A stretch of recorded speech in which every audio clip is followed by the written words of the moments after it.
Atos dos Apóstolos, capítulo 18. Em Corinto. Depois disso, Paulo saiu de Atenas e foi para a cidade de Corinto. Encontrou ali um judeu chamado Áquila, que era da província do Ponto. Fazia pouco tempo que ele tinha chegado da Itália com Priscila, a sua esposa.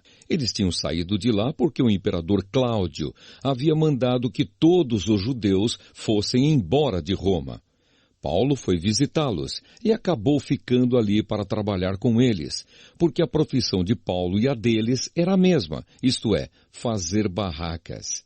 E todos os sábados ele falava na sinagoga e procurava convencer os judeus e os não-judeus.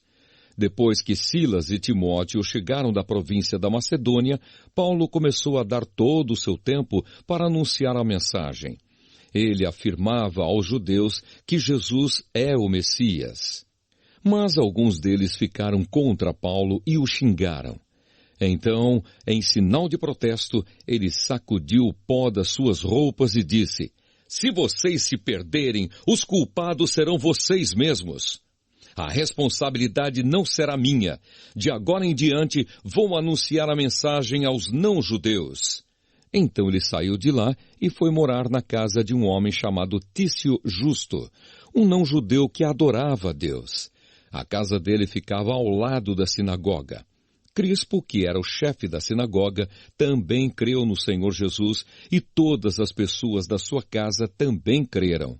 Muitas pessoas da cidade de Corinto ouviram a mensagem, creram e foram batizadas. Certa noite Paulo teve uma visão e nela o Senhor disse: "Não tenha medo, continue falando e não se cale, porque eu estou com você. Ninguém poderá lhe fazer nenhum mal, pois muitas pessoas desta cidade são minhas." E Paulo ficou ali 1 ano e meio ensinando a palavra de Deus àquela gente. Quando Galho se tornou governador da província da Acaia, os judeus se juntaram contra Paulo. Eles o agarraram, o levaram ao tribunal e disseram ao governador: "Este homem está querendo convencer o povo a adorar a Deus de um modo que é contra a nossa lei." Quando Paulo ia falar, Galho disse aos judeus: "Judeus, se isso fosse alguma falta grave ou um grande crime, seria justo que eu tivesse paciência para escutá-los. Mas como é só uma questão de palavras, de nomes e da própria lei de vocês, resolvam vocês mesmos. Eu não vou ser juiz nesses assuntos." Em seguida os expulsou do tribunal. Então eles agarraram Sóstenes, o chefe da sinagoga, e o surraram diante do tribunal.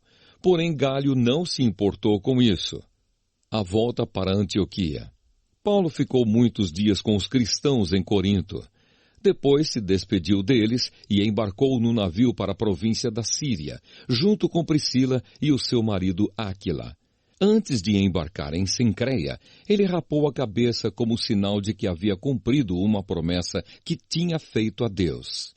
Eles chegaram à cidade de Éfeso e Priscila e Áquila ficaram ali.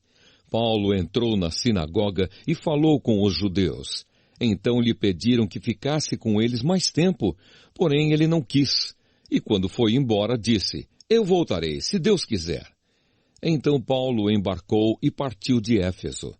Quando desembarcou em Cesareia, foi logo para Jerusalém. Ali ele fez uma curta visita à igreja e depois seguiu para Antioquia da Síria.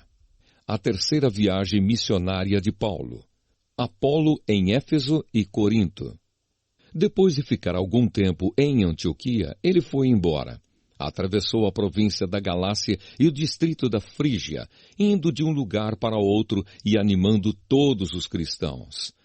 Um judeu chamado Apolo, nascido na cidade de Alexandria, havia chegado a Éfeso. Ele falava muito bem e tinha um conhecimento profundo das Escrituras Sagradas.